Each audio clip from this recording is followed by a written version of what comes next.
ಜ್ಞಾನವ್ಯಾಪಿ ಮಸೀದಿ ವಿಚಾರದಲ್ಲಿ ಈಗ ಮತ್ತೊಂದು ಜಯ ಲಭಿಸಿದೆ. ದೇವಾಲಯದಲ್ಲಿ ಪೂಜೆಯನ್ನ ನೆರವೇರಿಸಲಿಕ್ಕೆ ಅಂದ್ರೆ ಮಸೀದಿ ಜಾಗದಲ್ಲಿ ಇರತಕ್ಕಂತಹ ಶೃಂಗಾರ ಗೌರಿಯ ಪೂಜೆಯನ್ನ ಮಾಡಲಿಕ್ಕೆ ಅವಕಾಶವನ್ನ ಮಾಡಿಕೊಡಲಾಗಿದೆ. ಮೂರ್ತಿಗಳು ಸಿಕ್ಕ 10 ಕಡೆ ಪೂಜೆಗಳನ್ನ ನಡೆಸಲಿಕ್ಕೆ ಅವಕಾಶ. ನೆಲಮಾಳಿಗೆಯಲ್ಲಿ ಸಿಕ್ಕಿದ್ದ ಶೃಂಗಾರ ಗೌರಿಯ ಒಂದು ಮೂರ್ತಿ, ಗಣಪತಿ, ಶಿವಲಿಂಗ, ಹನುಮ, ನವಗ್ರಹಗಳು ಎಲ್ಲವೂ ಕೂಡ ನೆಲಮಾಳಿಗೆಯಲ್ಲಿ ಪತ್ತೆಯಾಗಿದೆ. ಗೋಡೆ ಕಂಬಗಳಲ್ಲಿ ಕೂಡ ಮೂರ್ತಿಗಳನ್ನು ರಚಿಸಿರುವಂಥದ್ದು ಪತ್ತೆಯಾಗಿದೆ. ASI ಸರ್ವೆಯಲ್ಲಿ ಸಾಕ್ಷ್ಯಗಳು ಇದಕ್ಕೆ ಲಭ್ಯವಾಗಿದೆ. 1993ರ ಡಿಸೆಂಬರ್ನಿಂದ ಜ್ಞಾನವ್ಯಾಪಿಯಲ್ಲಿ ಪೂಜೆಯನ್ನು ಮಾಡಲಿಕ್ಕೆ ಸ್ಥಗಿತ ಮಾಡಲಾಗಿತ್ತು. ಅದಾದ ನಂತರದಲ್ಲಿ ಅಲ್ಲಿ ಮಸೀದಿ ನಿರ್ಮಾಣಕ್ಕೂ ಮುಂಚಿತವಾಗಿ ಬೃಹತ್ ಹಿಂದೂ ದೇವಾಲಯ ಇತ್ತು. ದೇವಾಲಯ ಅಸ್ತಿತ್ವದಲ್ಲಿತ್ತು ಅನ್ನೋದಕ್ಕೆ ಮಸೀದಿಯ ಗೋಡೆಗಳ ಮೇಲೆ ಬರೆದಿರ್ತಕ್ಕಂತಹ ಒಂದಷ್ಟು ದೇವರ ಮೂರ್ತಿ, ದೇವರ ನಾಮ, ಶಾಸನಗಳು ಮತ್ತು ನೆಲಮಾಳಿಗೆಯಲ್ಲಿ ಸಿಕ್ಕಿರ್ತಕ್ಕಂತಹ ಮೂರ್ತಿಗಳು ಇದಕ್ಕೆ ಪುರಾವೆಯನ್ನು ಕೊಡ್ತಾ ಇವೆ ಅನ್ನುವಂತಹ ವಾದವನ್ನು ಇಡಲಾಗಿತ್ತು. ಆ ವರದಿ ಕೂಡ ಬಹಿರಂಗವಾಯಿತು. ಈ ಬಗ್ಗೆ ಮತ್ತಷ್ಟು ಮಾಹಿತಿ ಕೊಡ್ತಾರೆ ನಮ್ಮ ಪ್ರತಿನಿಧಿ ಶಬೀರ್. ಜ್ಞಾನವ್ಯಾಪಿಯಲ್ಲಿ ಈಗ ದೇವಸ್ಥಾನ ಇತ್ತು ಅನ್ನೋದಕ್ಕೆ ಸಂಬಂಧಿಸಿದ ಹಾಗೆ ಹಲವಾರು ಪುರಾವೆಗಳು ಲಭಿಸಿವೆ. ಅಲ್ಲಿ ಕನ್ನಡದ ಶಾಸನ ಆಲ್ರೈಟ್ ಶಬೀರ್, ಮತ್ತೆ ನಾನು ನಿಮ್ಮನ್ನ ಸಂಪರ್ಕ ಮಾಡ್ತೀನಿ ಈ ವಿಷಯದಲ್ಲಿ. ವಿಪಕ್ಷ ನಾಯಕ ಅಶೋಕ್ ಅವರು ನಮ್ಮ ಜೊತೆಗೆ ಸಂಪರ್ಕಕ್ಕೆ ಸಿಕ್ಕಿದ್ದಾರೆ. ಸರ್ ನಮಸ್ತೆ. ಜ್ಞಾನವ್ಯಾಪಿ ಮಸೀದಿ ವಿಚಾರದಲ್ಲಿ ಈಗ ಹಿಂದೂಗಳಿಗೆ ಒಂದು ಜಯ ಸಿಕ್ಕಿದೆ, ಪೂಜೆ ಮಾಡಲಿಕ್ಕೆ ಅವಕಾಶವನ್ನ ಮಾಡಿಕೊಟ್ಟಿದೆ ಕೋರ್ಟ್, ಏನ್ ಹೇಳ್ತೀರಿ? ಈಗ ನಮ್ಮ ದೇಶದ ಮೇಲೆ ಈ ಮುಸಲ್ಮಾನ್ ದಾಳಿ ನಡೀತದ, ಆ ಸಂದರ್ಭದಲ್ಲಿ ಲಕ್ಷಾಂತರ ದೇವಾಲಯಗಳನ್ನ ಧ್ವಂಸ ಮಾಡಿ ಕ್ರೌರ್ಯವನ್ನ ಮೆರೆದಿದ್ರು. ಈಗ ಅದೆಲ್ಲ ಒಂದೊಂದೇ ವಾಪಸ್ ಆಗ್ತಾ ಇರುವಂತದ್ದು ಸಂತೋಷ. ಯಾವ ರೀತಿ ಅಯೋಧ್ಯೆ ಆಗಿದೆ, ಅದು ಕೂಡ ಜ್ಞಾನವ್ಯಾಪಿನೂ ಕೂಡ ಅದೇ ರೀತಿ. ನಮ್ಮ ಮೈಸೂರಲ್ಲಿರುವಂತ ಶ್ರೀರಂಗಪಟ್ಟಣದಲ್ಲಿರುವಂತ ಇದನ್ನು ಕೂಡ ಅಷ್ಟೇ, ಅದು ಕೂಡ ದೇವಸ್ಥಾನದ ಮೇಲೆ ಮಸೀದಿ ಕಟ್ಟಿದ್ದಾರೆ. ಇದು ಒಂದ್ ರೀತಿ ದೌರ್ಜನ್ಯ ಆದಂತದ್ನ, ಏನು ದೌರ್ಜನ್ಯ ದಬ್ಬಾಳಿಕೆ ಇದನ್ನ ಮಾಡಿದ್ರು, ಅದು ಮತ್ತೆ ವಾಪಸ್ ಆಗೋದು ಒಂದೊಳ್ಳೆ ಬೆಳವಣಿಗೆ ಇದು. ಇದನ್ನ ನಾನು ಸ್ವಾಗತ ಮಾಡ್ತೀನಿ. ಹಿಂದೂಗಳಿಗೆ ಅಲ್ಲಿ ಪೂಜೆ ಮಾಡೋ ಅವಕಾಶವನ್ನ ಕೊಟ್ಟಿದ್ದಾರೆ ಕೋರ್ಟು. ಧನ್ಯವಾದಗಳು ಅರ್ಪಿಸ್ತಾ ಇದ್ದೀನಿ ಅವ್ರಿಗೆ.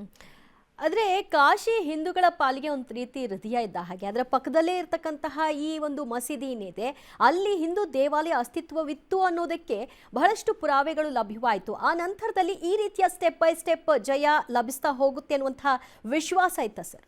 ಹೌದು, ಇವೆಲ್ಲ ಕೋರ್ಟು ಹಾಗೆ ಸಾಮಾನ್ಯವಾಗಿ ಹಾಗೆ ಏನು ಕೊಡಲ್ಲ. ಪುರಾವೆಗಳು ಬೇಕು, ದಾಖಲೆ ಬೇಕು, ಸಾಕ್ಷಿಗಳು ಬೇಕು. ಇವೆಲ್ಲವನ್ನ ನೋಡಿ ಕೋರ್ಟ್ ಆದೇಶ ಮಾಡಿದ್ದಾರೆ ಅಂತ. ಅದರಿಂದ ಈ ತರದ ದೇವಸ್ಥಾನಗಳು ಬಹಳ ಇದೆ. ಈಗ ಇದು ಬಹಳ ಪ್ರಮುಖವಾದಂತ ದೇವಸ್ಥಾನ ಇದು. ಅದರಿಂದ ಇದು ಸಿಕ್ಕಿರೋದು ಒಂದ್ ರೀತಿ ಹಿಂದೂಗಳಿಗೆ ಒಂದು ಜಯ ತಂದುಕೊಟ್ಟಿದೆ. ನನ್ಗನ್ಸ್ತೈತೆ ಮುಸಲ್ಮಾನರು ಅಷ್ಟೇ ಈ ತರ ಏನ್ ದೌರ್ಜನ್ಯದಿಂದ, ದಬ್ಬಾಳಿಕೆಯಿಂದ, ಕ್ರೌರ್ಯದಿಂದ ದಾಳಿ ಮಾಡಿರ್ತಾರೋ ಇದನ್ನ ಅವರೇ ಸ್ವತಃ ಬಿಟ್ಕೊಡೋದು ಕೂಡ ಒಳ್ಳೆ ಬೆಳವಣಿಗೆ. ಅವ್ರು ಬೇಕಾದ್ರೆ ಎಲ್ ಬೇಕಾದ್ರೂ ಮಸೀದಿ ಕಟ್ಕೊಂಡ್ಲಿ. ನಾವೆಲ್ಲ ಒಟ್ಟಿಗೆ ಬಾಳ್ಬೇಕು, ದೇಶದಲ್ಲಿ ಒಟ್ಟಿಗೆ ಬಾಳ್ಬೇಕು, ಒಟ್ಟಿಗೆ ಅಭಿವೃದ್ಧಿ ಆಗ್ಬೇಕು ದೇಶ. ಆದ್ರೆ ಈ ತರ ದೌರ್ಜನ್ಯ ಮಾಡಿರುವಂತದ್ದನ್ನ ಬಿಟ್ಕೊಡೋದು ಒಳ್ಳೇದು ಅನ್ನೋದು ನನ್ನ ಅಭಿಪ್ರಾಯ. Alright, thank you sir. Public TV ಜೊತೆಗೆ ಮಾತನಾಡೋದಕ್ಕೆ ವಿಪಕ್ಷ ನಾಯಕ ಅಶೋಕ್ ಅವರು ಮಾತನಾಡ್ತಾ ಇದನ್ನ ಕಾನೂನಾತ್ಮಕವಾಗಿ ಹೋರಾಟ ಮಾಡಿ ಪಡ್ಕೊಳ್ಬೇಕಾದಂತಹ ಪರಿಸ್ಥಿತಿಗಿಂತ ಮುಸ್ಲಿಮರೇ ಅರಿತು ಅದನ್ನ ಬಿಟ್ಟುಕೊಡೋದು ಅದು ದೊಡ್ಡತನವನ್ನ ತೋರ್ಬೇಕಾದಂತಹ ಒಂದು ಅನಿವಾರ್ಯತೆ ಇದೆ. ನಾವೆಲ್ಲರೂ ಕೂಡ ಒಂದು ಅಂತ ಹೇಳಬೇಕಾದ್ರೆ ಅಲ್ಲಿ ಅಸ್ತಿತ್ವದಲ್ಲಿದ್ದು ಹಿಂದೂ ದೇವಾಲಯ ಅಂತ ಇಷ್ಟೆಲ್ಲ ಕುರುಹುಗಳು ಲಭ್ಯವಾದ ನಂತರವೂ ಕೂಡ ಅದನ್ನ ಉಳಿಸ್ಕೊಳ್ತೀವಿ ಅನ್ನುವಂಥದ್ದು ಸೂಕ್ತ ಅಲ್ಲ.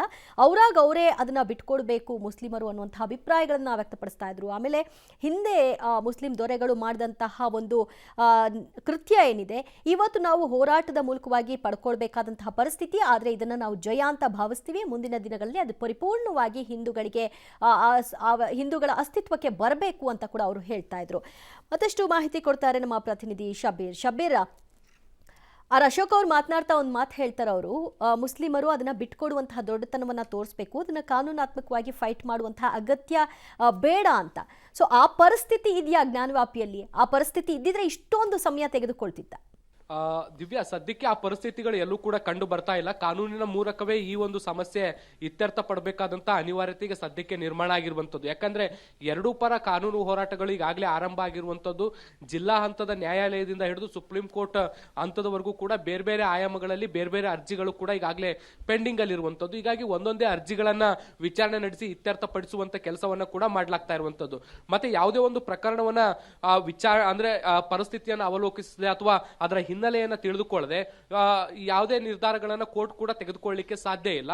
ಜೊತೆಗೆ ಯಾವುದೇ ಧಾರ್ಮಿಕ ಸಂಸ್ಥೆಗಳು ಅಥವಾ ಧಾರ್ಮಿಕ ಜನರು ಕೂಡ ಅದನ್ನ ಬಿಟ್ಕೊಡ್ಲಿಕ್ಕೆ ಸಾಧ್ಯ ಇಲ್ಲ. ಯಾಕಂದ್ರೆ ಪ್ರತಿಯೊಂದು ಧಾರ್ಮಿಕ ಕಟ್ಟಡದ ಜೊತೆಗೂ ಕೂಡ ಜನರ ಭಾವನೆಗಳು ಕೂಡ ಬೆರ್ತು ಹೋಗಿರ್ತವೆ. ಹೀಗಾಗಿ ಅದು ಅಷ್ಟು ಸುಲಭದಲ್ಲಿ ಬಿಟ್ಟುಕೊಡುವಂತ ವಿಚಾರ ಅಲ್ಲ. ಯಾಕಂದ್ರೆ ರಾಮ ಮಂದಿರ ವಿಚಾರದಲ್ಲೇ ಕೂಡ ನಾವು ಎಷ್ಟು ಸುದೀರ್ಘವಾದಂತ ಕಾನೂನು ಹೋರಾಟ ನಡೀತು ಅನ್ನುವಂಥದ್ದನ್ನ ಕೂಡ ಗಮನಿಸಿದೀವಿ. ಅದೇ ರೀತಿಯಾದಂತ ಕಾನೂನು ಹೋರಾಟ ಈ ವಿಚಾರದಲ್ಲೂ ಕೂಡ ನಡೆಯುತ್ತೆ. ಇದಾದ ಮೇಲೆ ಅಂತಿಮವಾಗಿ ಕಾನೂನು ಯಾವ ರೀತಿಯಾದಂತಹ ನಿರ್ಧಾರವನ್ನ ತೆಗೆದುಕೊಳ್ಳುತ್ತೆ ಅಥವಾ ಆದೇಶವನ್ನ ಕೊಡುತ್ತೆ, ಅದಕ್ಕೆ ದೇಶದ ಜನರು ಬದ್ಧವಾಗಿರ್ತಾರೆ ಅನ್ನುವಂಥದ್ದು ಈಗಾಗಲೇ ಸಾಬೀತಾಗಿರುವಂತದ್ದು. ಹೀಗಾಗಿ ಇದು ಕಾನೂನಿನ ಮೂಲಕವೇ ಬಗೆಹರಿಬೇಕಾದಂತಹ ಸಮಸ್ಯೆ ಆಗಿರುವಂತದ್ದು.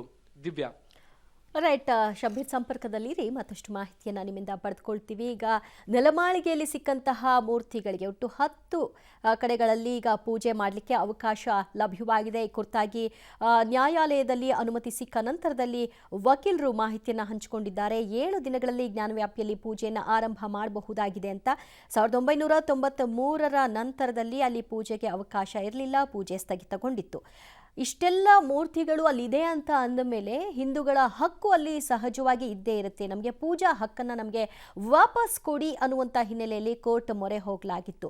ಅರ್ಜಿಯನ್ನು ಆಲಿಸಿ ನಂತರದಲ್ಲಿ ಈಗ ಕೋರ್ಟ್ ಒಂದು ಇತ್ಯರ್ಥವನ್ನು ಮಾಡಿದೆ, ಪೂಜೆಯನ್ನು ಮಾಡೋದಕ್ಕೆ ಅವಕಾಶವನ್ನು ಮಾಡಿಕೊಡೋ ಮೂಲಕ. ಆದರೆ ಅರ್ಚಕರು ಮಾತ್ರ ಪೂಜೆಯನ್ನು ನೆರವೇರಿಸಬಹುದಾಗಿದೆ. ಸಾರ್ವಜನಿಕರು ಪೂಜೆಯ ಸಂದರ್ಭದಲ್ಲಿ ಭಾಗಿಯಾಗುವುದಾಗಲಿ ಅಥವಾ ಆ ಸ್ಥಳಕ್ಕೆ ಹೋಗಿ ಪೂಜೆಯನ್ನು ಮಾಡ್ತೀವಿ ಅನ್ನೋದಾಗಲಿ ಇದ್ಯಾವುದಕ್ಕೂ ಕೂಡ ಅವಕಾಶವನ್ನು ಕಲ್ಪಿಸಿಕೊಡ್ತಾ ಇಲ್ಲ.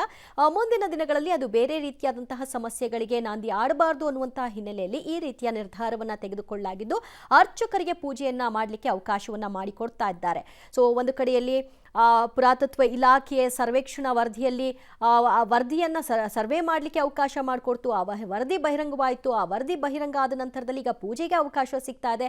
ಮುಂದಿನ ದಿನಗಳಲ್ಲಿ ಅಲ್ಲಿ ಸಿಕ್ಕಿರ್ತಕ್ಕಂತಹ ಶಾಸನಗಳಿಗೆ ಇನ್ನೆಷ್ಟು ಅಧ್ಯಯನಗಳು ಆಗಬೇಕು ಅನ್ನುವಂತಹ ಮಾತುಗಳು ಕೂಡ ಕೇಳಿ ಬರ್ತಾ ಇದೆ. ಕೋರ್ಟ್ ಮುಂದೆ ಯಾವ ಸ್ಟೆಪ್ ತೆಗೆದುಕೊಳ್ಳುತ್ತೆ ಕಾದು ನೋಡಬೇಕು.